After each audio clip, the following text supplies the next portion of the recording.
Díselo a los pibes, díselo a las pibas, que las mejores sudaderas son las de lo que tú digas, sin olvidar las camisetas de calidad incomparable. Si tú no tienes una, es mejor que no me hables. Si las queréis comprar, amigos y amigas, entrad ahora mismo en trongotextil.com/lo que tú digas. También me podéis seguir, ya que a veces regalo algo. Buscadme en las redes sociales. Soy Alex Fidalgo. Lovely. Absolutely.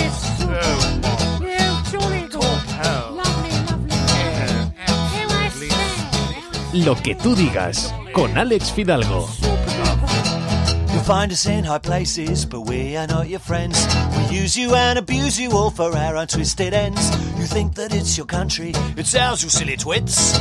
We're the notorious, happy and glorious, clench your professional. Hola amigas y amigos, ¿qué tal? ¿Cómo estáis? Antes de presentar al protagonista de hoy y su historia, os cuento que estoy recién llegado de Madrid, donde he pasado este finde que acabamos de dejar atrás para participar en un episodio en vivo de El Séquito, que es uno de mis podcasts favoritos. El Séquito, que es una tertulia entre colegas muy desenfadada, con mucho humor, con más humor que información, la verdad, siendo sinceros, sobre o en torno al cine, a las series de televisión y un poco a la cultura audiovisual. Mis amigos David Mulet, Joseba Pérez y Dave Webb me invitaron a pasar una tarde bebiendo copas y hablando de cine de acción, que es una oferta que nadie en su sano juicio podría rechazar. Por allí estaba también Gemma Yats, con un cubo por si a alguno nos sentaba mal el Jägermeister, porque, si no me equivoco, fue cosa de Dave, que se llevó una botellita de Jägermeister después de que hablásemos acerca de esa bebida del demonio en un episodio anterior del Séquito en el que también participé. Bueno, os recomiendo que busquéis el episodio, es el 5º de la segunda temporada, este episodio que acabamos de grabar en vivo en el Vodevil Gastrobar de Madrid. Dicho lo cual, ahora sí, vamos con el episodio 74. El 25 de enero, la plataforma Netflix estrenó Examen de Conciencia. Examen de Conciencia es una serie documental que yo estaba esperando ansioso. La dirige Albert Solé, que ganó un Goya por el documental Bucarest, La memoria perdida, y es un retrato crudo, crudísimo, descarnado, acerca de los abusos sexuales a menores que han venido produciéndose en el seno de la Iglesia española a través de testimonios y entrevistas con las víctimas e incluso con uno de los agresores, con uno de esos miembros de la Iglesia partícipes en esos abusos. El hilo conductor es la historia de una de esas víctimas, el hoy psiquiatra infantil Miguel Ángel Hurtado, quien guardó silencio durante 20 años y tras guardar ese silencio, tras enterrar durante tanto tiempo lo que vivió, llega un momento en el que decide dar un paso al frente y contar todo lo que hasta ahora había callado. El resultado es este documental impresionante, muy, muy necesario, pero también doloroso y emotivo, que deja mucha rabia y deja también un pozo amargo, un pozo incomodísimo en el estómago del espectador. Y esto lo digo por experiencia propia. Lo que os estoy describiendo aquí es lo que yo sentí, o cómo yo me sentí después de verlo. Y ahora yo os hago una pregunta, os lanzo una pregunta. ¿Habéis leído mucho acerca de este documental en los periódicos? ¿Habéis visto muchos comentarios en la televisión o escuchado cosas al respecto en la radio? ¿Habéis escuchado algo al respecto en la radio? ¿Y qué me decís de entrevistas a los protagonistas de un documento tan valioso e impactante como este? En mi caso, nada, cero. A lo mejor alguno de vosotros sí que habéis escuchado o visto muchas cosas y en ese caso pues tendré que recoger cable. Yo no he visto nada y es algo que no entendía. Afortunadamente hago esto que estás escuchando y gracias a lo que tú digas pude conocer y dar voz al protagonista de Examen de Conciencia, al que cuenta, al que se encarga un poco de ser el hilo conductor con su experiencia de Examen de Conciencia. Se llama Miguel Ángel Hurtado, como os he dicho. ¿En qué ha cambiado la vida de Miguel tras la emisión del documental? ¿Cuáles eran sus expectativas? ¿Qué creía él que iba a pasar una vez este documental se estrenase? ¿Y por qué, a pesar del enorme paso que implica que Examen de Conciencia haya llegado a Netflix, a pesar del nivel de exposición que tiene una plataforma como esa y de lo delicado y lo grave del caso, ¿por qué da la sensación de que nada ha cambiado?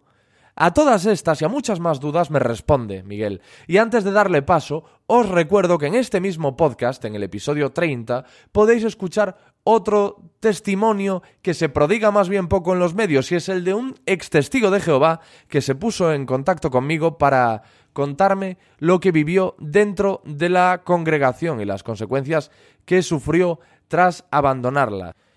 Vamos ahora ya con el episodio 74 de Lo que tú digas con Miguel Ángel Hurtado.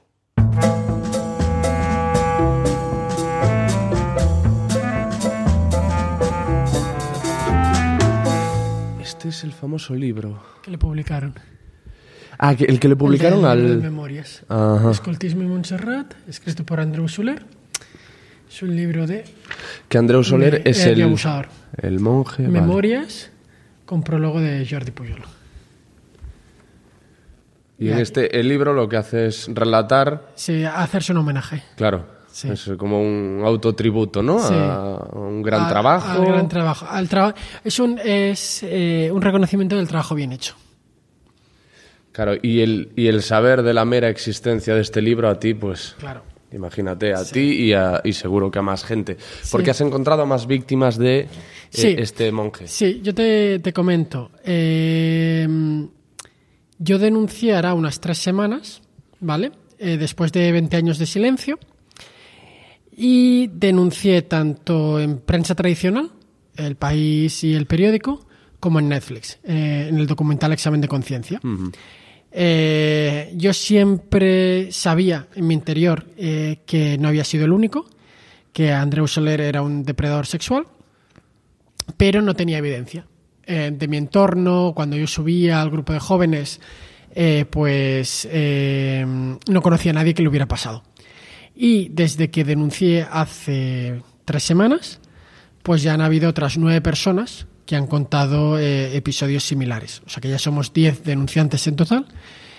Y lo que es más demoledor es que me consta que en el mail de transparencia que abrió Montserrat para que la gente pudiera denunciar, pues siguen llegando denuncias. O sea que estamos hablando de 10 denunciantes como mínimo. Es que nunca se reduce a un caso. No se conoce, yo creo, ninguno de estos abusadores en el seno de la Iglesia que haya cometido abuso en una única ocasión a una única víctima, ¿o se sabe? No, la mayor parte... Es que lo más triste y lo más devastador es que no solemos encontrarnos con depredadores en serie. Claro. Que tienen víctima tras víctima tras víctima durante décadas, ¿no? Entonces, claro, si llevan 30 o 40 años delinquiendo, tú dices, ¿pero por qué no le pararon los pies al principio? Cuando había 4, 5, 6 víctimas. ¿Por qué tienen que haber 20, 30, 40, no? Ya. Justo ayer, fíjate, estoy alojado en un hotel porque vengo a un evento que nada tiene que ver con mi podcast. Estoy alojado en este hotel que es NH Porta. NH, te he pasado la dirección. Es que fíjate hasta qué punto NH llega Porta, sí. NH Porta, vale. Y estando ayer en recepción, sabiendo que hoy iba a hablar contigo, veo un periódico sobre una mesa en el que el titular es España inmóvil frente a la pederastia en la Iglesia. Titular del Periódico de Cataluña. Sí, yo creo que lo que dice mucha gente, ¿no? Es que muchos periodistas es que hasta hace bien poco se hablaba de abusos, pero que pasaban fuera. Y nos contaban la historia los corresponsales extranjeros. Claro, sí, Boston. Fíjate, una anécdota. Hace 20 años, ¿no? Casi 20 años, cuando salió el escándalo de Boston, yo me acuerdo que me invitaron pues a una charla que había en entornos de la iglesia y había un señor muy indignado que decía que estas cosas pasaban porque la sociedad americana era una sociedad enferma. Uh-huh. Que en cambio aquí en la sociedad catalana, pues como somos gente decente y chem con cal, ¿no? Sí. Se dice, pues que estas cosas no pasan, ¿no? Y bueno, pues pasan. igual que pasan en Irlanda, igual que pasan en Australia, igual que pasan en Chile. La diferencia es que, mientras en otros países a las víctimas se les ha apoyado, en España pues hemos sufrido en silencio durante 20 años de forma innecesaria.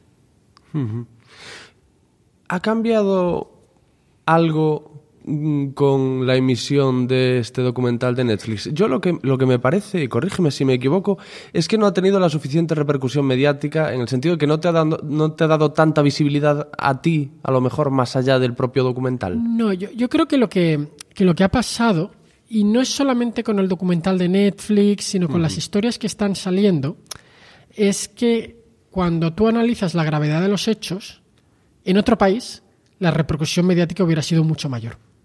Por ejemplo, en mi caso en Montserrat, durante las 2 primeras semanas apenas se habló, ¿no? Hubo un punto de inflexión pues el domingo 3 de febrero, cuando nos plantamos con 2 pancartas frente a Montserrat pidiendo la dimisión del abad. Y entonces sí, que todos los medios estaban presentes, ¿no? Y se armó un escándalo monumental. Pero si no hubiéramos estado con las pancartas, pues se hubiera seguido sin hablar mucho del tema, ¿no? Y no solamente es con mi caso, sino en general con muchos casos. Pues a lo mejor el periódico El País, que está haciendo un especial sobre abusos en la Iglesia, saca semanalmente historias absolutamente horribles y el resto de medios no se hacen eco. Es como como en el pasado, que había una protección especial a la monarquía, sí, y que de los escándalos de la monarquía no se hablaba. Pues esto en la Iglesia española sigue pasando. Siguen estando protegidos por muchos medios de comunicación. Y sigue siendo tan poderosa la Iglesia, porque a día de hoy los titulares, la venta, los clics, parece que mandan por encima de absolutamente todo. Sí, es interesante, ¿no? Que tú pensarías, pues bueno, que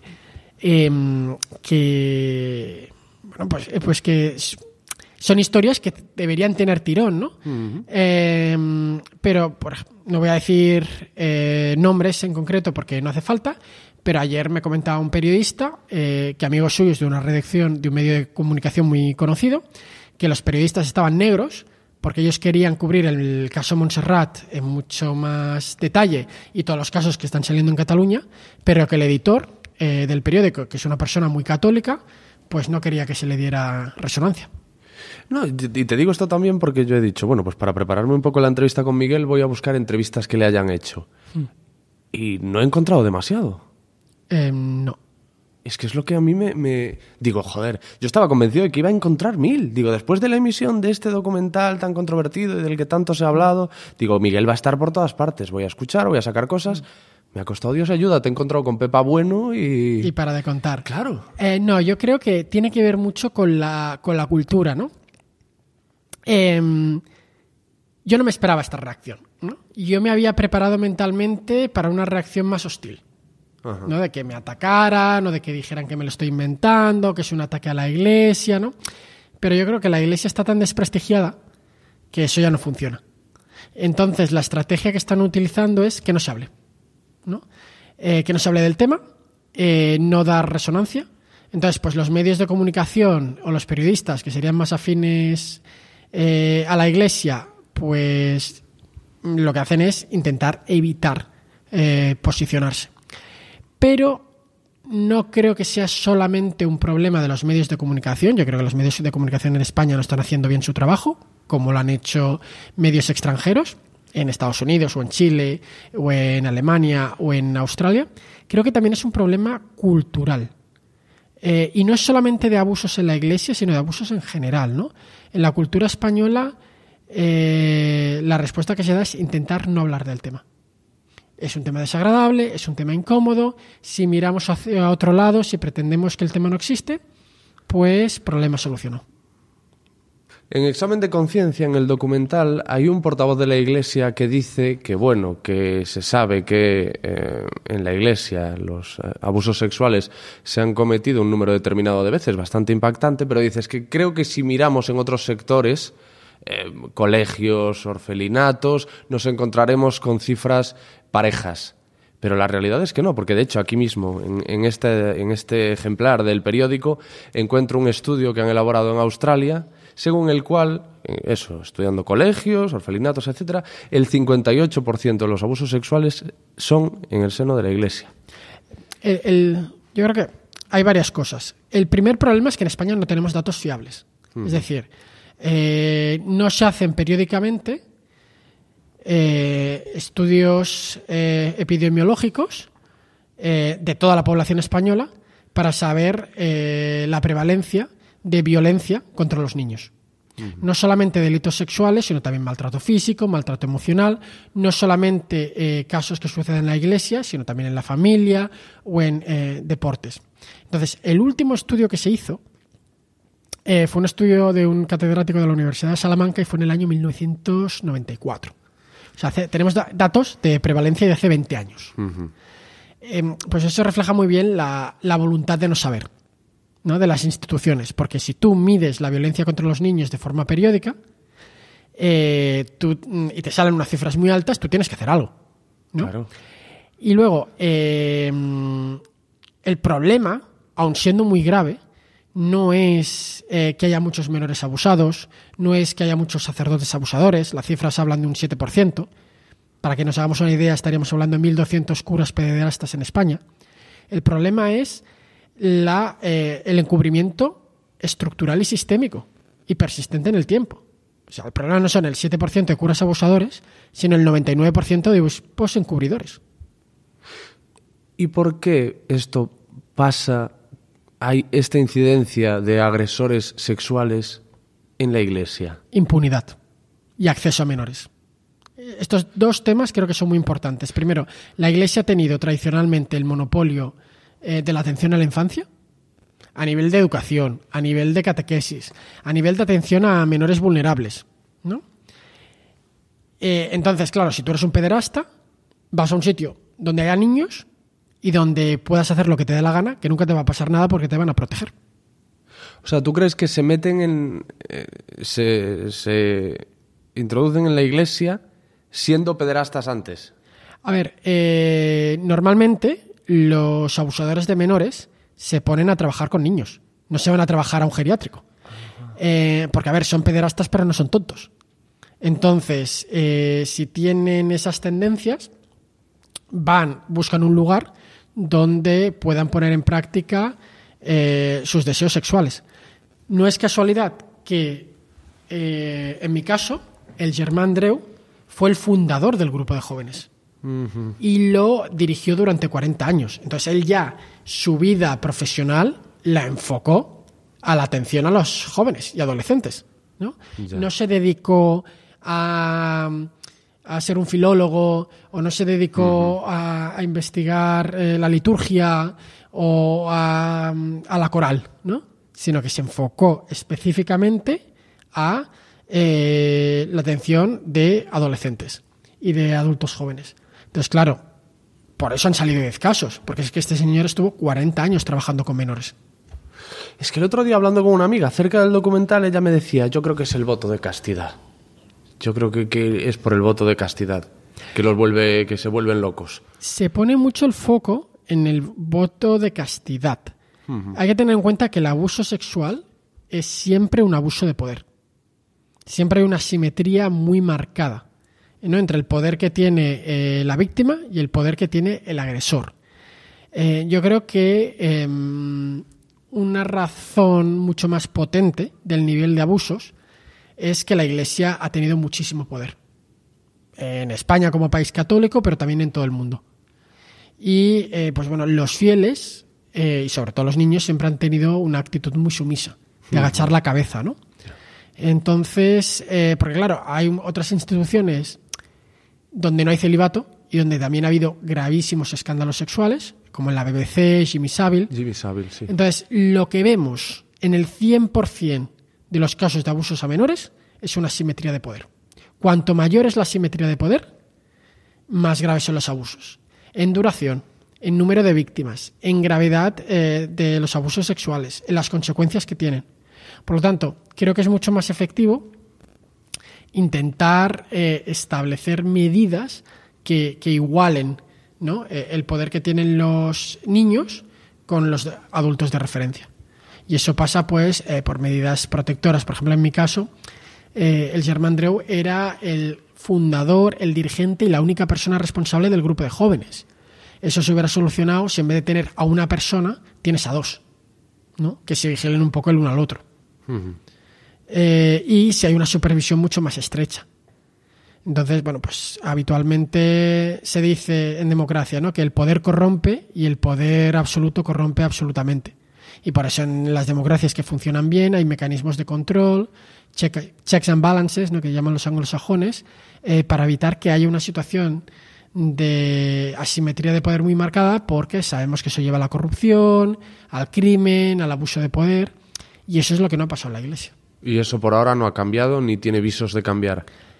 Yo creo que está cambiando lentamente, que va a cambiar mucho más en los próximos años, pero siempre, desgraciadamente, viene del empuje de las víctimas, de la acción de los medios donde se cree en el periodismo de investigación, la actuación pues de los abogados que defienden los derechos civiles de las víctimas. No suele venir el cambio ni de la Iglesia ni del establishment político, económico, mediático. Has mencionado varias veces a Germandreu, no hemos entrado mucho en el tema. No sé si podrías, porque me imagino que ya estarás cansado de tratar ese tema concreto, pero como se ha mencionado varias veces, hacer un resumen de cuál es tu caso. Sí, lo resumiré muy brevemente porque, como tú dices, ya me lo han preguntado en muchísimas ocasiones, pero el Germandreu era el fundador y el responsable del grupo de jóvenes, lo dirigió durante 40 años. Yo le conocí al final de su vida profesional. Yo era adolescente, él tenía unos 65 años. Yo comencé a acudir al grupo de jóvenes porque me invitó un amigo de la parroquia que iba y que le gustaba. La forma como estaba organizado el grupo Scout era que había 4 grupos y cada grupo subíamos un fin de semana. De viernes a domingo nos quedábamos a dormir y ayudábamos con las labores del monasterio. Pues con la misa, después de la misa, pues cuando los fieles iban a venerar a la Moreneta, que es la Virgen de Montserrat, que es la patrona de Cataluña, pues nosotros vigilábamos un poco los carritos para que nadie robara nada, ¿no? Entonces, en mi caso, la forma de actuar que tuvo este señor fue observarme durante un tiempo, ver y esperar a que hubiera un momento vulnerable, que era que yo estaba pasando por problemas familiares, estaba bastante triste, retraído, angustiado. Primero me abordó en zonas comunes, me preguntó qué tal estaba, cómo iban las cosas, que estaba ya para ayudarme, hablando de temas neutros, pues familia, amigos. Se ganó tu confianza, grandes rasgos, estrechó vínculos contigo. Efectivamente. Y se convirtió en un referente. Exacto, en un adulto de referencia. Sí. Y cuando ya tenía ganada esa confianza, pues ya comenzó a meterse en la habitación. Dormíamos en literas, a veces dormías tú solo, a veces dormías con un compañero, y a comenzar a hablar de temas sexuales. Lo enfocaba como pedagogía, ¿no?, como clases prácticas de educación sexual. Hablar de masturbación, de que esto no lo tienes que hacer porque es malo para ti, y entonces metía mano debajo del pijama y te tocaba los genitales. Entonces, en mi caso lo hizo de esa manera. Ya. Y yo pensaba que era la forma en que actuaba habitualmente.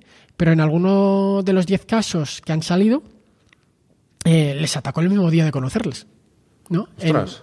Sí. Pues es curioso, ¿no? Porque normalmente el modus operandi suelen tener uno muy, muy determinado. Sí. Y en tu caso trabajó más establecer ese vínculo contigo y estrechar relaciones. Pero piensa que los que lo han contado, que les atacó el mismo día, son víctimas de los años 70. Ya. O sea que a lo mejor tenía entonces más impunidad aún, ¿no? Tenía más impunidad y a lo mejor el modus operandi lo tenía menos desarrollado, ¿no? Ya. Pero una de las víctimas, la segunda víctima que denunció, Ricard Zamora, él dice que sus padres le llevaron a Montserrat porque tenía una adolescencia complicada para un poco que le ayudaran a entrar en vereda, y la atacó la misma noche y él se tuvo que escapar por la ventana y volver a casa corriendo como pudo. Entonces, claro, este señor... ¿Qué sensación de impunidad tienes para comportarte de esa manera? Es que lo que se nos hace imposible entender a los que casi solo a los que hemos vivido más en el siglo XXI es que aquellos niños llegaseis a casa, lo contaseis y no pudiesen, o sea, y vuestros padres tuviesen que resignarse. Sí, sí, o sea, por ejemplo, en mi caso, cuando yo hubo un momento en que lo conté a mi familia envió una carta al abad de Montserrat quejándose. El abad de Montserrat me envió una carta diciendo que al Germandreu lo habían desterrado a un monasterio del Miracle, y el abad llamó a mi familia, a mi madre, varias veces para persuadirla, convencerla de que por el bien de todos lo mejor era que no se denunciara, que la iglesia lo gestionara internamente, que este señor no volvería a estar con menores. Y lo que es chocante es que mi madre creyó que era una buena idea y hizo caso, ¿no? Y esto generó una discusión en casa, porque a mí me hubiera gustado denunciar, y si hubiera tenido el apoyo familiar e institucional lo hubiera hecho. Y mi madre, un poco para justificarse, hubo un momento en que dijo: pero es que el abad me felicitó por no haber denunciado. Entonces, fíjate que estamos hablando de personas adultas y el obispo le dice a la familia que por el bien de todos es mejor no denunciar, y la familia cree que es una buena idea. ¿Le guardas rencor a tu madre por aquello? Bueno, eso generó una tensión. Y yo creo que lo que es más grave de esto es que, a fin de cuentas, tú tienes a líderes religiosos que están utilizando su autoridad espiritual para decirle a los padres que tienen que traicionar a sus hijos, que no tienen que apoyar a sus hijos, ¿sabes? Que tienen que encubrir los abusos. Entonces, no solamente que ellos encubren los abusos, es que ellos enseñan a los padres católicos que lo correcto es encubrir los abusos sexuales. O sea, los convierten en cómplices al final. Exacto. No es que ellos sean unos criminales, es que quieren que todo el mundo a su alrededor forme parte de una organización criminal. Bueno, te he dicho que nos sorprende esto a los que hemos vivido más en el siglo XXI, como si fuese imposible que eso a día de hoy pasase. Que me temo que no será así. Yo creo que desgraciadamente no. Algunas de las víctimas que me han contactado tienen mi edad y no se lo habían contado a nadie. Pero incluso hombres casados, que a lo mejor llevaban 20 años casados, 30 años casados, y la mujer no sabía nada. A mí eso me impactó muchísimo cuando lo escuché. Sí. Fíjate. Se supone que a tu pareja, el 50% de tu vida, la persona con la que compartes tu vida, no sé, tener secretos para esa persona. Claro, fíjate el nivel de secretismo, de vergüenza, de negación alrededor de los abusos, ¿no? Entonces, claro, yo creo que tienes que ponerte a trabajar al nivel que está la sociedad, ¿no? Entonces se habla mucho de cambios legislativos, de leyes de protección a la infancia, de protocolos, que sí que es verdad que se tienen que hacer, pero es que en España estamos a un nivel tan básico que lo que tenemos que trabajar es la cultura, o sea, cambiar una cultura del secreto, una cultura del honor y de la honra, donde estos crímenes, ¿no?, pues se resuelven internamente, a una cultura de protección a la infancia donde se pueda hablar. O sea, es que mi principal objetivo es generar un ambiente que la gente se lo pueda contar a su entorno, ¿sabes? Que las víctimas no guarden este secreto durante 20, 30, 40 años. Tú eres una persona idónea para hablar de esto, no solo porque has sido víctima, sino porque eres psiquiatra. Entonces, a mí me gustaría preguntarte qué pasa en la mente de un niño, es decir, en qué cambia el Miguel que llegó al monasterio y el Miguel que se marcha. O sea, indudablemente se genera una desconfianza atroz. Sí. Porque una persona que era, como tú decías, un adulto de referencia, un líder espiritual, alguien a quien tus propios padres veneran, no puedes confiar en esa persona como vas a confiar en cualquiera en la calle. Claro. Yo creo que lo que estás comentando es muy importante porque la gente, cuando piensa en abuso sexual, se centra mucho en la parte física, ¿no? En qué tipo de abusos estamos hablando, es penetración, es masturbación, es felación, son tocamientos, pero lo más dañino es la parte emocional, ¿no? Y lo que se ha visto es que el elemento que es más dañino es la traición, es lo más traumático. Entonces, por ejemplo, si en una familia el padre abusa de la hija, es muy diferente que la madre encubra a que la madre proteja a la chica, ¿no? El coste emocional, el efecto emocional es muy, muy, muy, muy diferente, ¿no? Entonces, a mí siempre me gusta hablar de traición simple, Sí. traición al cuadrado y traición al cubo. Cuando tu abusador, una persona de referencia, aprovecha ese vínculo para explotarte sexualmente, estamos hablando de traición simple, que es muy dañina.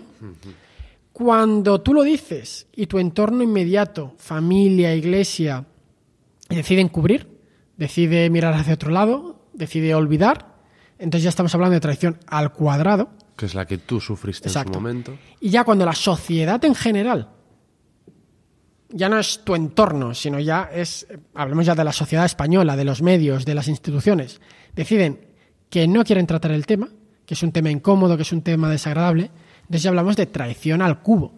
Pero entonces ya llega la situación de dices, ¿de quién me fío? Si mi abusador abusa de mí, si mi entorno lo tapa, y si al resto le da igual.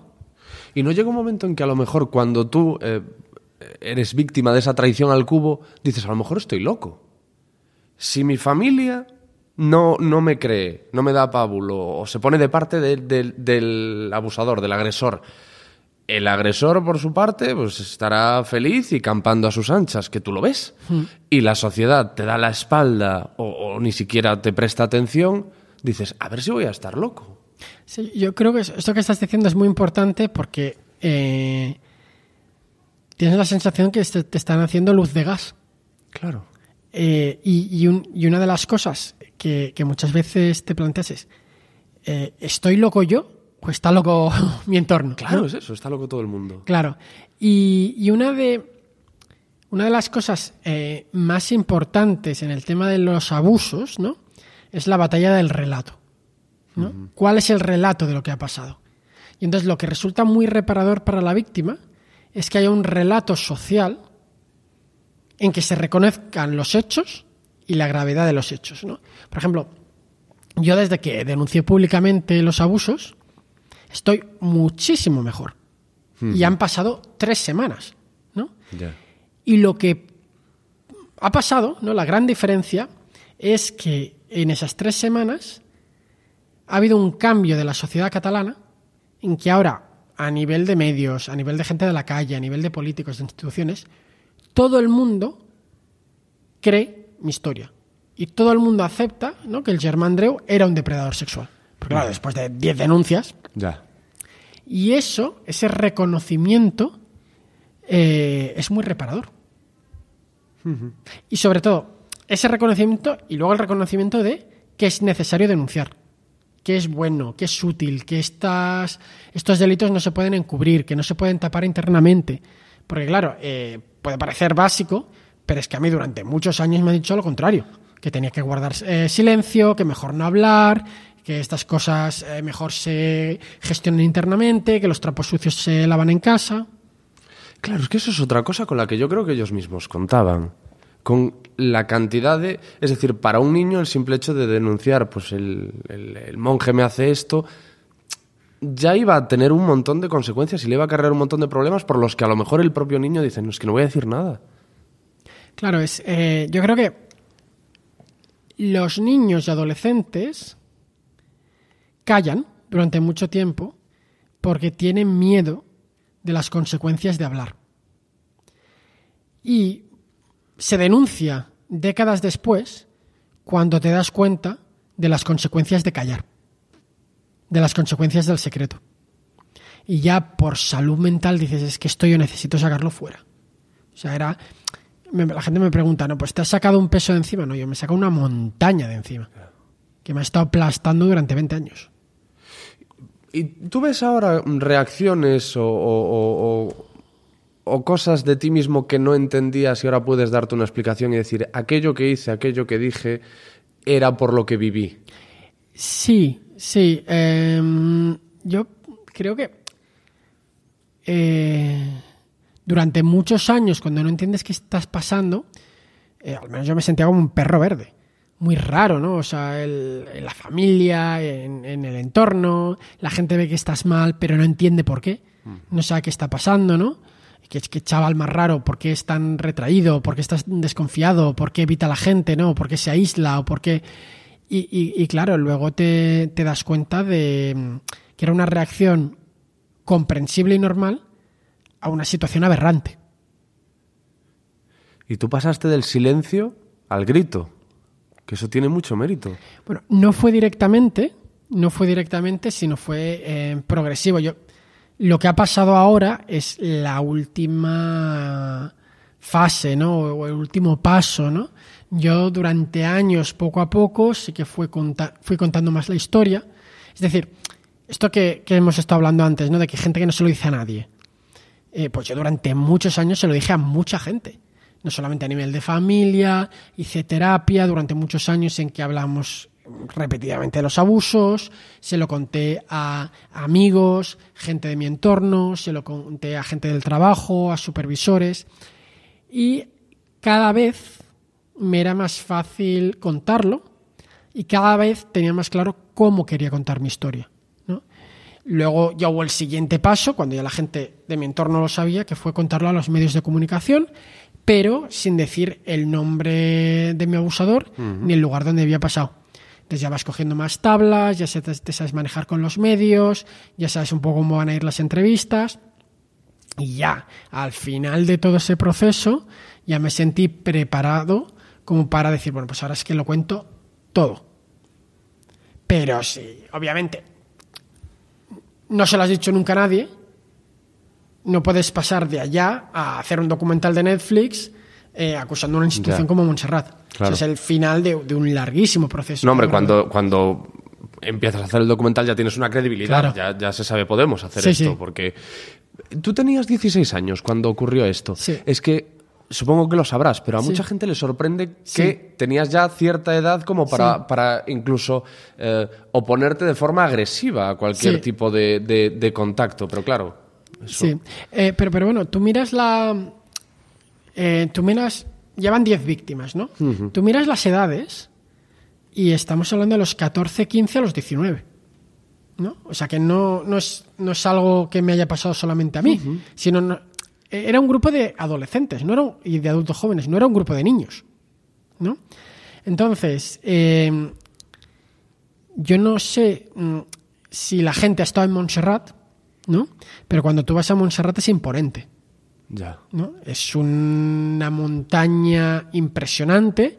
Tú vas al monasterio y es un lugar impactante. Ves la Moreneta y sobre todo cuando ves no solamente la montaña del monasterio, cuando ves la comunidad, la veneración que tienen los catalanes por ese lugar sagrado, símbolo espiritual, pero también símbolo nacional, ¿no? Entonces, claro, es un lugar sagrado por partida doble. Entonces, claro, tú como adolescente con 16 años te sientes muy, muy, muy, muy, muy pequeño, ¿no? Y ves a Montserrat muy grande. Si este señor, en vez de abusar en Montserrat, pues hubiera abusado en la parroquia del barrio, pues a lo mejor lo hubieran pillado antes. Ya. Pero es que tenía una protección muy importante. Y luego también otra cosa es que, aparte de este lugar concreto y de la potencia que tiene Montserrat, es que adolescentes de 15, 16, 17 son abusados sexualmente. Es una edad muy vulnerable. Y como estamos hablando de un adulto de referencia, como estamos hablando de asimetría de poder, como estamos hablando de una manipulación emocional, que no te agreden directamente, no te ponen la mano encima el primer día, sino que muchas veces se han ganado tu confianza, gente que abusa de menores vulnerables por discapacidad, por enfermedad, por una situación familiar complicada, bueno, pues es mucho más frecuente de lo que la gente se cree. Es que digo, porque además después de aquella primera vez cuando tú sales, porque a lo mejor en el momento, claro, te quedas bloqueado diciendo, ¿qué es lo que está pasando? Pero una vez sales y reflexionas, dices, ¿qué coño acaba de hacer este hombre? Eso no pasa. Sí, pero lo que pasa es que tú necesitas marcos de referencia mentales que te expliquen lo que está pasando, ¿no? Entonces, también seamos realistas. Hace 30 años había mujeres que te decían: mi marido me pega lo normal. Ya. Mujeres adultas. Entonces, si mujeres adultas decían: mi marido me pega lo normal, le vamos a pedir a un chaval de 16 que se enfrente a una figura de autoridad como un sacerdote con el poder que ha tenido la Iglesia Católica habitualmente. Ya. Si decimos que un chaval de 16 es el que tiene la responsabilidad de parar los pies a su agresor, entonces, claro, vamos a acabar justificando maltrato físico, violencia de género, vamos a acabar justificando agresiones sexuales de mujeres adultas. ¿no? Utilizar esa vara de medir es muy peligroso, porque vamos a acabar tolerando, justificando, permitiendo toda una serie de crímenes en nuestra sociedad bastante terribles. Tú imagino que como psiquiatra infantil también has atendido a niños víctimas de casos similares. No. Yo sí que lo hablé bastante con mi terapeuta, lo hablé bastante con supervisores, es decir, cómo gestionar mi trabajo de una manera que mi historia personal no afectara el trato que daba a los pacientes. Y una recomendación que me dijeron, que me gustó mucho, que me la dijo un activista de Estados Unidos, que también es psiquiatra, que se dedica al campo de la salud mental, es: si haces terapia, ¿no? Pues sí que puedes atender a víctimas de abusos, pero si haces activismo y hablas públicamente de tu historia, mejor que no atiendas a gente que ha sufrido abusos. Porque vas a ser parcial, consideran que vas a ser parcial. No, o porque es necesario que en la terapia, el centro de la terapia sea el paciente. El paciente, sí. Y para eso, lo mejor es que el paciente, cuanto menos sepa del terapeuta, mejor. Ya. Entonces, claro, imagínate yo que ahora me pusiera a dar terapia y el paciente me hubiera visto en Netflix. Claro, tiene todo el sentido, sí. Entonces, es una decisión que tienes que tomar, ¿no? Te vas a enfocar más en la parte terapéutica, que hay gente que lo hace, y la experiencia vital que ha tenido le puede servir para ayudar, o puede ser un problema si no la tiene digerida, o en vez de dar terapia, lo que decides es un rol mucho más de activista, de contar tu historia, de denunciar. Y entonces es mejor que te dediques. La salud mental es un campo amplio y hay temas en el cual tu historia no afecta para nada el tratamiento. Por ejemplo, yo ahora me dedico a niños con necesidades especiales, hiperactividad, autismo y más que nada pues manejo de medicación. Y pues en ese tipo de atención sigues haciendo mucho bien, sigues ayudando mucho al chaval y a su familia, pero tu historia no afecta nada al tratamiento. Es que te decía esto por saber si hay alguna diferencia en cómo afecta al individuo haber sufrido estos abusos a una edad en la que la cabeza todavía está sin amueblar, apenas hay muebles en la cabeza, como estamos hablando, pues niños de 8 años, de 7, o un chico con 16, 17 años que ya más o menos va teniendo una personalidad un poquito más conformada. Es una cosa interesante y no lo sé. No lo sé. O sea, a mí, porque muchas veces dices, bueno, pues es difícil hacerse la idea de los abusos, ¿no? Si no los has sufrido. Pero es difícil también hacerse la idea de ciertos abusos que tú no has sufrido. O sea, a mí, hay veces que cuando me cuenta gente que se abusa a los 5, a los 6, a los 7, a los 8, no me lo imagino, ¿sabes? Me cuesta entender, ¿no? O sea, cuando gente me cuenta que ha sido abusado de adolescente, lo entiendo mucho mejor. Entonces, no sabría decirte. Es que, por ejemplo, los niños que han sido abusados a edades tan tempranas, yo creo que esto será un mecanismo de defensa de la mente, pero tienen como un blackout, como un apagón, y se cuenta un caso muy revelador en el documental de un chico que decía: a mí jamás han abusado de mí, ni me he desnudado delante, hasta que le enseñaron un vídeo y dice: joder, pues soy yo. Eso me parece... Sí, pero en cierta manera muchas víctimas intentan olvidar, intentan pretender que eso no ha pasado, intentan ponerlo en un rincón bien escondido de la memoria, ¿no? Y por eso la gente no cuenta los abusos, ¿no? Porque claro, si tú cuentas los abusos a una persona, los tienes que afrontar.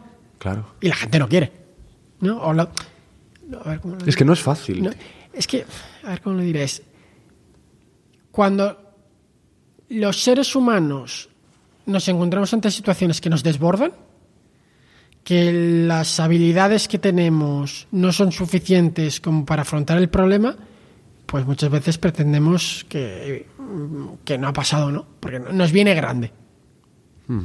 Y yo creo que muchas veces los chavales, los niños, los adolescentes, pues obviamente no tienen los recursos psicológicos, emocionales, sociales, como para no ya afrontar la experiencia, entenderla. O sea, es que hay muchos víctimas de abusos que no entienden el abuso hasta años después. Y tú lo has, dentro de lo que cabe, gestionado bien, porque lo que he leído es que un patrón que se repite entre víctimas de abusos es el de drogas, problemas gravísimos para relacionarse y con las parejas, confusión sexual, etcétera, etcétera. Hay una frase que escuché que me gusta mucho, es: si el trauma no se convierte en historia, se manifiesta en síntoma. Entonces, en los abusos es importante ser capaz de verbalizarlo, de contar una historia, de darle sentido, ¿no? Entonces, si no, la víctima no es capaz de hacer eso, porque no puede o porque no le dejan, al final esa experiencia no digerida, no metabolizada, va a salir por algún lado, ¿no? Y entonces, pues, todo ese desbordamiento emocional, pues la gente intenta afrontarlo como buenamente puedes. Pues bueno, pues a veces el alcohol calma la angustia, hay veces las drogas calman la angustia, hay veces que tienes tantos altibajos emocionales y tanta falta de tranquilidad que te acaba afectando la pareja, te acaba afectando el trabajo porque no estás centrado. Intentos de suicidio, como el caso de Emiliano, me parece que es. Sí. Y lo que es más triste es que es prevenible, ¿no? Incluso porque la gente dice, bueno, es que cuando ya han pasado los abusos, ¿qué se puede hacer? Pues muchísimo. O sea, si a mí, en mi caso personal, mi entorno hubiera reaccionado como tenía que reaccionar y si me hubiera dado el apoyo que necesitaba, yo me hubiera ahorrado muchísimo sufrimiento durante 20 años. Y como tú dices, yo no soy de los que ha acabado peor parado. Digámosle que al final he acabado cayendo de pie. Sí. Pero es que hay gente que se rompe la crisma. Y es algo perfectamente prevenible, porque hay terapias efectivas para los chavales, para las víctimas, que mejoran mucho la calidad de vida, ¿no? Y que ayudan a que la gente lo lleve de otra manera. Pero para eso, lo que es fundamental es ver la violencia contra los niños y los abusos como un problema de salud pública. ¿Has conseguido restablecer la relación con tu madre después de, es decir... sí, bueno, ese tema... sobrevivir sí. Vale. Prefiero no... digámosle que no quiero meter a mi familia en este tema porque es una decisión que yo he tomado a nivel privado. Vale. La asumo con todas las consecuencias y a nivel de protección estoy intentando dejarle fuera porque yo vivo fuera, pero mi familia no. ¿Y cómo se fragua cuál es la intrahistoria de Examen de Conciencia? ¿Es un paso que tú das? ¿Se ponen ellos en contacto contigo, Netflix o quien haya sido...? Fue una casualidad. Fue una casualidad. El documental está producido por Grupo Z, que son los propietarios de una productora, pero también de un periódico, el Periódico de Cataluña. El Periódico de Cataluña fue el que el que sacó a la luz el caso Maristas. Es el Spotlight español, un Exacto. poco, ¿no? El Periódico de Cataluña. Exacto. Y lo que ellos encontraron es que habían sacado uno de los mayores escándalos de pederastia institucional de la historia de España y el resto de medios casi no se habían hecho eco. O O sea, mucha gente muy fácilmente no se enteró de las proporciones del caso, del número de profesores acusados, del número de víctimas, y decidieron contarlo en un documental. Entonces, a mí en un primer momento me llamaron más como asesor. Sí.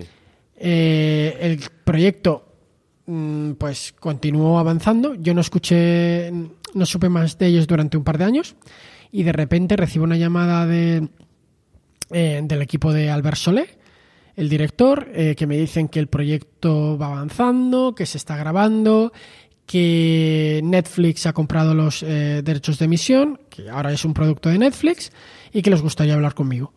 Entonces tenemos varias entrevistas por Skype, y ellos están en un punto en el cual ya tenían varias historias bastante potentes, pero estaban buscando una historia que fuera el hilo conductor. Uh-huh. ¿No? Y entonces les gustó mi perfil, sobre todo la parte de activista, y me dijeron, oye, ¿te interesaría? Y entonces eso a mí me supuso un poco como dilema, porque yo no había contado a nadie que en mi caso era Montserrat. Entonces yo no sabía si fiarme o no fiarme, ¿no? de este equipo.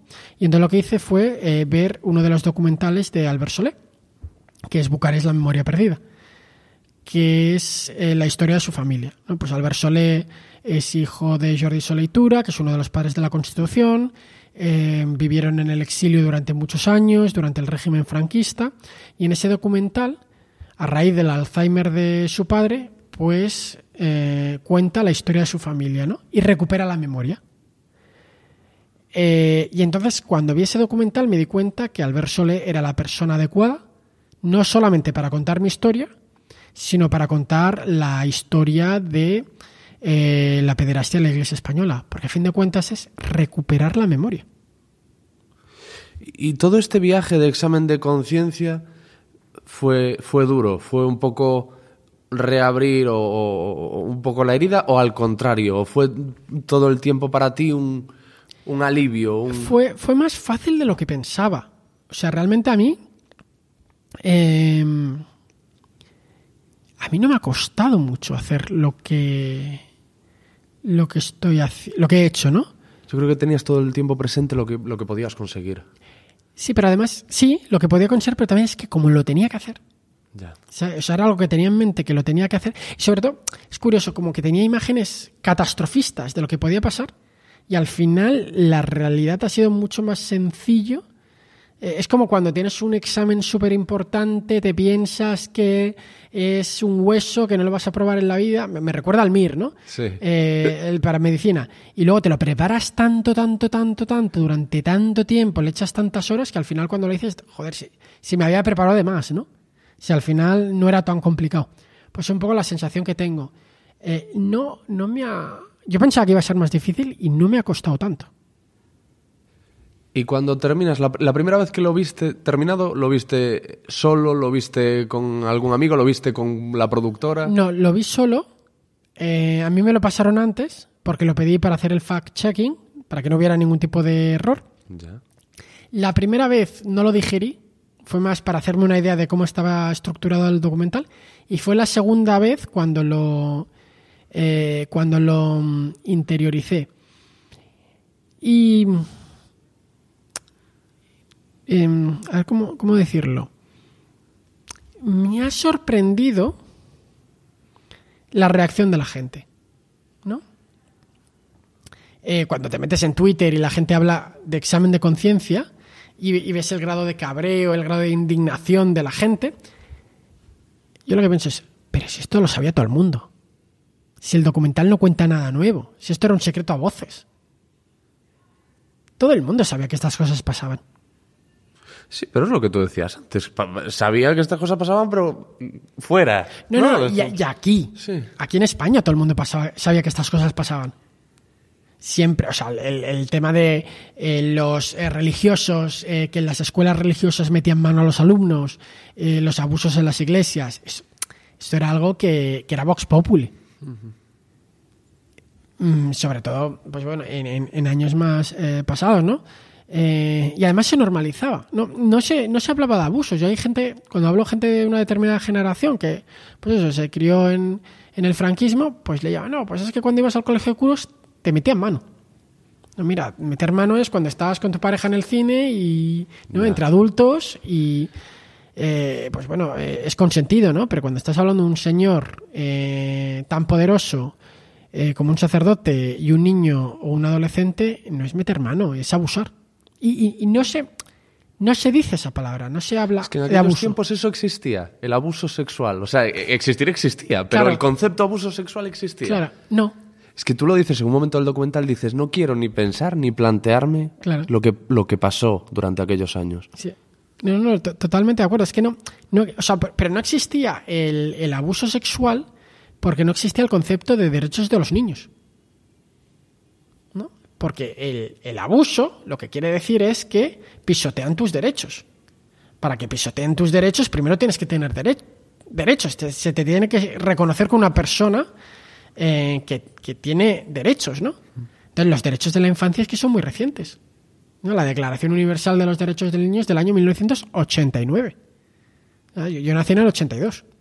O sea, cuando yo nací no había ni Declaración Universal de los Derechos del Niño, ¿no? Y luego también fíjate una cosa, que es la mayor parte de los casos del documental son casos que han pasado en democracia.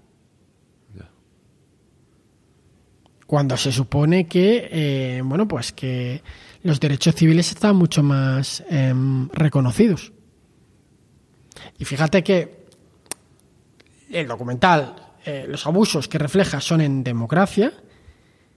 Ha salido el documental en 2019 y casi, pues lo que tú decías, en los medios no tiene mucha repercusión. Hay mucha gente que no se enterará que el documental se ha estrenado.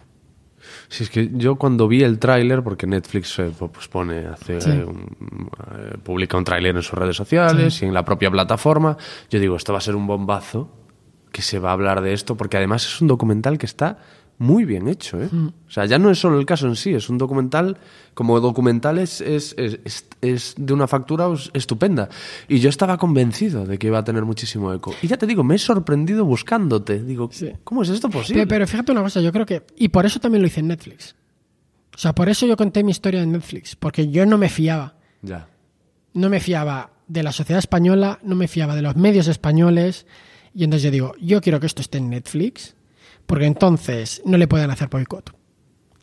Digámoslo, con las redes sociales, con Netflix, lo que tú estás haciendo es saltarte el filtro, ¿no? Sí. Tradicionalmente son los medios de comunicación los que deciden qué es noticia y qué no es noticia. Con unos criterios que en principio son periodísticos, pero que muchas veces son ideológicos. Claro. Entonces, el entrar en Netflix directamente, tú sabes que Netflix te lo va a promocionar en su plataforma, que hay mucha gente que lo ve, y que, por tanto, aunque los medios de comunicación hagan boicot, aunque los medios de comunicación no quieran hablar del tema, no los necesitas, ¿no? Porque la gente, y sobre todo, la gente lo va a ver durante años. Porque, claro, el documental va a estar en Netflix durante años. Porque si tú haces un documental en una cadena generalista, pues sale un día y a los 3 días, pues depende de cómo se ha olvidado. Pero claro, esto va a quedar, y luego también que lo va a ver gente de 190 países. Ya. Y volviendo a lo que te decía, cuando tú lo ves completo, esa vez, la primera como que te quedaste más en lo superficial y la segunda como que lo digeriste un poco más, ¿lloras, aplaudes, sonríes, asientes? ¿Cuál es tu reacción? Yo creo que te quedas expectante, ¿no? Porque tú ves el documental, ves que es un documental muy potente, pero claro, lo has visto tú. Ya. Aún no se ha estrenado. Entonces es la angustia, ¿no? De qué va a pasar cuando se estrene y qué reacción va a haber. Y yo me imaginé muchas posibles reacciones en mi cabeza, pero no me imaginé que una de las reacciones fuera la no reacción. Ya. Que es lo que estamos viendo. Pero, como te digo, no solamente con mi historia, no solamente con el documental, sino con todas las historias de abusos que están saliendo, salen historias sangrantes y las reacciones, una persona. Que culturalmente es muy chocante, ¿no? O sea, es como, yo lo que pensáis, bueno, el contar la historia, ¿no? El que salga el documental va a ser un poco como prueba de nivel del grado de madurez de la sociedad española, ¿no? Y claro, pues como le haces una prueba de nivel a los niños y resulta que fallan en lo básico, ¿no? Que están en un nivel muy básico. Ya. Entonces, yo realmente fue un poco de decepción porque digo, joder, estamos más atrasados de lo que pensaba. Sí, te quedaste en ese punto en el que ya dices, joder, al menos que haya reacciones negativas. Sí. O sea, que la gente, pues... Sí. Pero que las haya, que pase algo. Sí. Porque esto es muy fuerte. Sí. Y yo me he desnudado aquí Claro. y he contado... Porque luego tú tenías una angustia por dos reacciones, o sea, dos vías, que es a ver cómo reacciona la sociedad a este documental y luego yo, como persona, a ver cómo reacciona la gente respecto a lo que yo voy a contar aquí. Claro. Claro, sí. Y luego, lo que sí que también es verdad es que también fue... Yo creo que esto va a ir increciendo. Sí. Yo creo que el documental se ha estrenado hace muy poquito y yo creo que esto va a ir a más, ¿no? O sea, que va a ser un documental... Yo creo que este documental se le va a reconocer su importancia, no ahora, sino de aquí unos años. De aquí unos años sí que se verá como un punto de inflexión. ¿Tú sabes cómo está funcionando? Los datos. No, porque Netflix no da datos. Ajá. Yo creo que no está funcionando mal, porque cuando tú te metes en Netflix, hay una parte que es trending. Ya, tendencias, sí. Y está en trending, ¿no? En España. Y luego también me lo mandó gente de amigos de otros países. Por ejemplo, una amiga que es islandesa me dijo, mira, pues es que lo he visto en trending de Islandia, ¿no? O en popular de Islandia.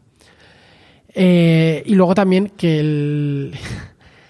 el placement, ¿no? El dónde lo han colocado es bastante bueno porque, claro, hay un documental que han hecho sobre Ted Bundy, que es uno de los asesinos en serie. Lo he visto también. Y resulta que justo este documental lo ponen después.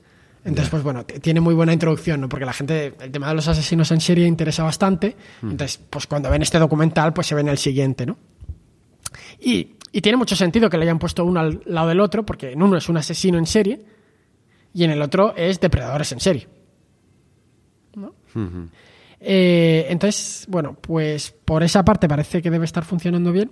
Y luego también otra parte es el tema de Twitter, que yo periódicamente me meto y está generando, pues, parece que bastantes comentarios, ¿no? Que nadie se quede indiferente y la mayor parte de los comentarios son positivos. Oye, una consulta que quería hacerte. El Papa Francisco, del que se habla como una figura rompedora dentro de la Iglesia, a este respecto no ha venido a romper nada, ¿no? Por lo que he yo deducido, inferido de lo que se dice en el documental. Lo que ha hecho el Papa Francisco es más una campaña de marketing y de relaciones públicas. Fíjate una cosa. Supuestamente hay una cultura de la tolerancia cero. En mi caso, los catalanes, se han enterado del delito porque yo lo he denunciado. O sea, se han enterado del delito leyendo los periódicos, no de boca de sus líderes espirituales, ¿no? Del abad, del obispo. Entonces, ¿en qué se diferencia eso del caso de Boston? Que los católicos de Boston se enteraron de los delitos de pederastia leyendo el Boston Globe. Han pasado 20 años y son los medios y las víctimas quienes siguen tirando la manta. Hay un tema que no quiero que se me pase a hablar contigo, en el que de nuevo apelo a tu figura de víctima, pero también de psiquiatra, que es el momento que para mí es más impactante del documental. Hay muchísimos momentos que te hielan la sangre, pero este en concreto es muy desconcertante, cuando el padre Joaquín Benítez se pone frente a la cámara y habla como abusador, como agresor sexual, y dice, efectivamente, yo hice esto. Dice una frase que creo que no me la voy a quitar de la cabeza en mi vida, que es: no nos confundamos, el ser es una cosa y el actuar es otra. Yo actuaba como un pederasta, pero no nos vayamos a confundir, no soy pederasta. Que yo cuando lo hablo con la gente digo, es como si dices, a ver, yo he matado gente, pero no soy asesino, no nos confundamos. Lo decía, la frase que decía era, yo no soy pederasta, pero tenía esa debilidad. Eso es. Esa es la frase. Sí. Pero es muy frecuente, ¿no? Los abusadores de menores, los delincuentes sexuales en general, suelen tener lo que se llama distorsiones cognitivas, ¿no? Que quiere decir una manera de pensar muy sesgada, muy distorsionada, en la cual se niega la gravedad de los abusos, se minimizan, se le quitan importancia o se evita asumir la responsabilidad de los hechos y se le echa la culpa a otras cosas. A la víctima, a lo que me pasó en la infancia, ¿sabes? A la sociedad, ¿no? O incluso llegan a pensar que están haciendo una labor, que están ayudando, ¿no? Sí, bueno, en mi caso era la visión que tenía mi abusador. Él creía que estaba haciendo el bien. O sea, por ejemplo, en mi caso, a mí la reacción de Benítez no me sorprendió. Porque yo me acuerdo tener una conversación con mi abusador. Él tenía pues esos 65 años, había tenido un infarto. Que tú dices, hombre, pues después de tener un infarto, como que a lo mejor sería buen momento de dejar de abusar de niños, ¿no? De críos. Y él lo que decía es que él creía que Dios le había salvado la vida para que pudiera seguir con su ayudando. labor. Sí, exacto. Que Dios le... ¿no? Y es la forma que tienen de pensar. El principal problema no es que esta gente piense de esta manera, aun siendo grave. Lo que es grave es que esa manera de pensar, negando, minimizando el abuso, echándole la culpa a las víctimas, la tenga la jerarquía católica. Claro. ¿No? Hace poco el obispo de Tarragona hizo unas declaraciones bastante sorprendentes, ¿no? Que decía, bueno, pues es que echar a varios sacerdotes pederastas en Tarragona han sido denunciados, ¿no? Y le decían a los medios, bueno, pues vas a echarlo, la Iglesia los va a echar del sacerdocio. Y dice, bueno, es que eso es una medida excepcional, ¿no? Al final de cuentas, pues todo el mundo tiene un mal momento, ¿no? Todo el mundo tiene una mala etapa y yo creo que, bueno, se puede cometer algún error y que te puedes arrepentir toda la vida. Y eso lo dijo con todas las cámaras y los micros delante. Y dijo, pues si dice eso delante de los medios, lo que pensará, que no se atreve a decir. Entonces, que haya una racionalización por parte de los pederastas, aunque grave, es más o menos comprensible. Lo que es incomprensible es que haya esa racionalización y esa negación y esa minimización por parte de la Conferencia Episcopal. Es como el caso del padre Maciel, que era hombre de confianza del Papa Juan Pablo II y de otros anteriores, y era Vox Populi lo que hacía, o se presume que era Vox Populi, y ahí estaba. Sí, ahora con todos los casos que están saliendo, la jerarquía católica siempre dice lo mismo: no sabíamos nada, no nos constaba, no hay nada en los archivos, nadie sabía nada.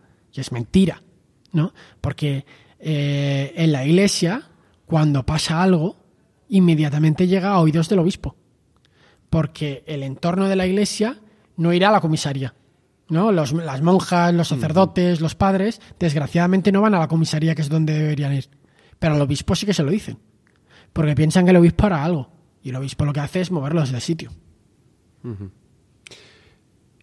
Esta gente, estos agresores, ¿son monstruos o son enfermos? A ver, yo creo que son criminales, ¿no? Entonces, bueno, pues hay gente que comete un delito, pero tiene una incapacidad.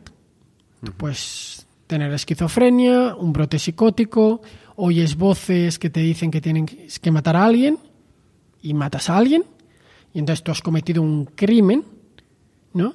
Pero no tienes una responsabilidad penal porque no sabes lo que estás haciendo. Y tú tienes gente que comete un crimen y que en el fondo sabe lo que está haciendo, que son los depredadores sexuales. Mi abusador, cuando abusaba de mí, no abusaba delante de todo el mundo. Buscaba el lugar, buscaba el momento, y si alguien entraba en la habitación, saltaba y se apartaba, ¿no? Entonces, que los depredadores sexuales se quieren hacer trampas en el solitario y se quieren negar la realidad de lo que están haciendo, de acuerdo. Pero Son delitos premeditados que cometen cuando no hay nadie. Eso demuestra que saben que si les pillan van a prisión. Por lo tanto, son conscientes de que es un delito. O de que la sociedad lo ve como un delito. Si fueran enfermos y no supieran lo que están haciendo, pues cometerían el delito de cualquier forma y les acabarían pillando. El que tiene un brote psicótico y mata a alguien no es muy bueno encubriendo el crimen. Decía Joaquín Benítez también que en su caso, como justificándose, había sido violado también, su padre era alcohólico y maltrataba a su madre, maltrataba a ellos, a los hijos. ¿Eso explica algo? Pues, hombre, hay mucha gente que ha sido abusada que no se convierte en pederasta, y hay muchos pederastas que no han sido abusados y que cometen sus delitos. Bueno, pues yo creo que Joaquín Benítez, a fin de cuentas, está intentando tranquilizar su conciencia. Y sí que es verdad que, a diferencia de la mayor parte de abusadores, ha reconocido los hechos, lo cual es importante porque facilitó las cosas a las víctimas. Por ejemplo, mi abusador negó los hechos. Ya. Pero lo que no ha aceptado es la gravedad de lo que hizo y el impacto que ha tenido en los chavales y las consecuencias negativas y el trauma que ha dejado y el sufrimiento. O sea que fíjate que incluso un pederasta que confiesa el delito lo minimiza. Otra de las frases de Joaquín, que le he estado llamando Joaquín, pero sí, es Joaquín, es enfermos acuden a médicos, pero hay otros enfermos como yo que acudimos a Jesucristo. No sé en qué lugar deja a Jesucristo esa afirmación. A ver, o sea, no sé, o sea, yo tampoco lo conozco, no sé qué se le pasa por la cabeza. Bueno, pues que vaya a prisión y que en prisión vaya a la capilla todas las veces que quiera, ¿no? Pero bueno, ¿qué es lo que pasa, no? Que muchas veces la Iglesia trata estos delitos como pecados, se reza el Padre Nuestro y el Ave María y no pasa nada. No, mire usted, que vayan a prisión y que los curas pederastas en prisión se confiesen todas las veces que quieran. Otro de los grandes objetivos que yo creo que persigues tú como activista, es ampliar los plazos de prescripción, ¿verdad? De los delitos, que en Alemania el límite en los delitos leves es de 35 años y en los graves es de 50, y aquí en España, por poner un ejemplo, Alemania, y aquí en España es de 23 los leves y de 38 los graves. Sí, o sea, lanzamos una campaña en change.org que ya llevamos 500.000 víctimas. Curiosamente, conseguimos las 500.000 firmas. Curiosamente, conseguimos las 500.000 firmas el mismo día en que se estrenó el documental de Netflix. Que no creo que sea casualidad, yo creo que muestra que hay un cambio social, ¿no? Y lo que pedimos es que se amplíen los plazos de prescripción al máximo que permita la Constitución. La opción que está sobre la mesa es que el plazo comience a contar a partir de los 50. Por lo tanto, tendría la víctima hasta los 55 en los delitos leves y hasta los 65 en los delitos graves. Todos los juristas están de acuerdo que es una opción plenamente constitucional y es la opción que permitiría pararle los pies a casi todos los depredadores sexuales. Porque no todas las víctimas podrían denunciar con esta ley, pero a casi todos los depredadores sexuales se les podría condenar. Desgraciadamente no es la opción que maneja el gobierno.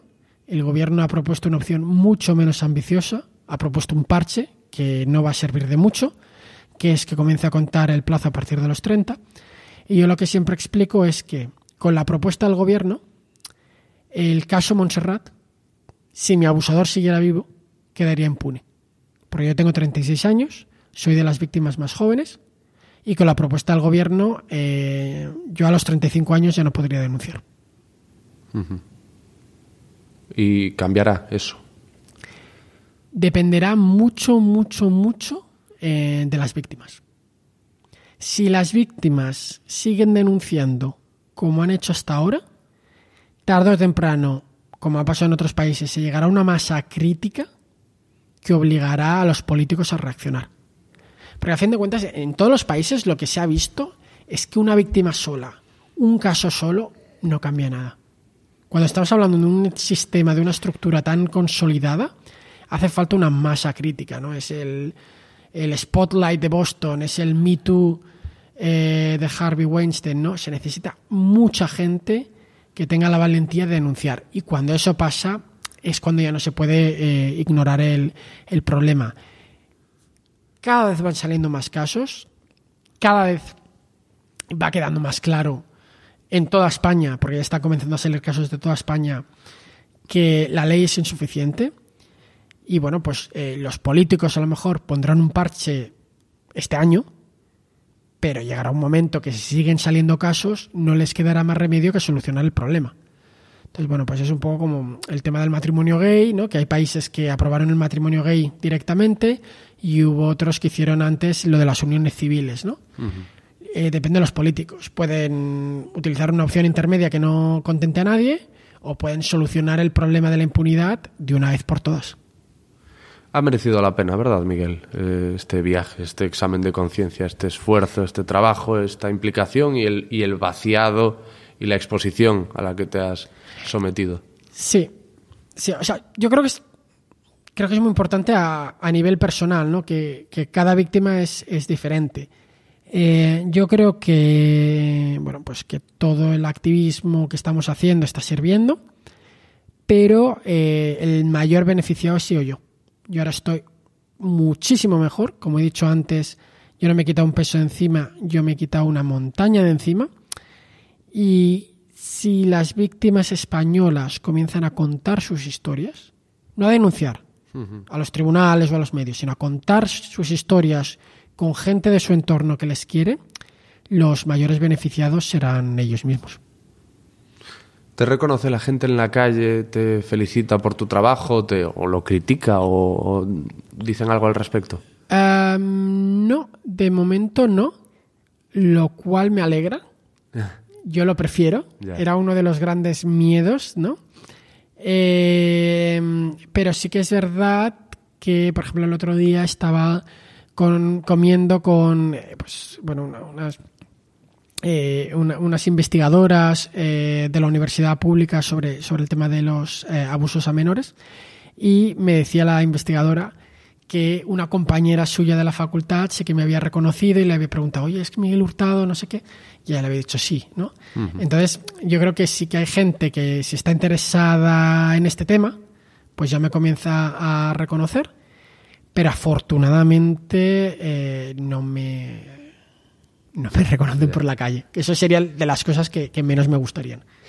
Pues yo sí te voy a dar la enhorabuena. Mi enhorabuena más sincera por lo que has hecho y por lo que estás haciendo, porque me parece admirable, me parece que hay que ser muy especial y tener una fuerza interior y exterior muy, muy particular y encomiable para hacer esto. Y ojalá veas cambios cada vez mayores, que cada vez se produzcan con más celeridad y que todos esos objetivos que te has planteado en esta lucha personal lleguen a buen puerto y se cumplan. Y gracias tú también por hacerme esta entrevista, porque ya para acabar, una de las cosas que me ha dicho antes de venir aquí, yo estaba en otra entrevista de radio, y una de las cosas que decía el periodista es que cuando las víctimas hablaban con él, las víctimas le daban las gracias al periodista por haberles escuchado, por ser de las primeras personas que les había escuchado. Fíjate cómo estamos en España a nivel cultural, que las víctimas dan las gracias porque la gente les escucha, ¿no? Entonces, creo que es muy importante pues programas como el tuyo, porque generan un cambio cultural donde queda claro que se puede hablar de los abusos, se puede escuchar a las víctimas, que es un tema complicado y duro, pero que podemos afrontarlo como sociedad. Pues en este caso voy a ser yo el que te va a dar las gracias, y de verdad para mí ha sido un honor y un privilegio mantener esta charla contigo y conocer de primera mano pues todo lo que estás trabajando, todo lo que has conseguido y todo lo que estoy seguro de que vas a conseguir. Gracias, de verdad. Lo que tú digas. Gente que vale la pena escuchar. Si te gusta lo que tú digas y quieres asegurarte de que este podcast siga dando guerra durante mucho tiempo, puedes ayudarme de varias formas. Por ejemplo, dejándome una reseña positiva en iVoox, iTunes o en cualquiera que sea la plataforma en la que lo escuches. Comparte los episodios en tus redes sociales con tus amigos y seguidores, escribe sobre ellos en tu blog, pásalos por WhatsApp o coméntalos en tu propio podcast. También tienes la opción de recompensar mi trabajo haciéndote suscriptor premium en iVoox desde 1,49 € al mes, invitándome un café, vaya. Con eso me ayudarás con mis viajes a distintas partes de España en busca de las mentes más interesantes para que tanto vosotros como yo aprendamos y nos divirtamos. A cambio de tu aportación, con tu suscripción premium, escucharás el podcast sin publicidad y tendrás acceso a contenido exclusivo y a episodios especiales antes de que los publique en abierto. Por último, te recuerdo que estoy en Twitter, en @LQTDRadio, en Facebook e Instagram como Alex Fidalgo y que puedes escribirme a alex@loquetudigas.es. Gracias y adiós.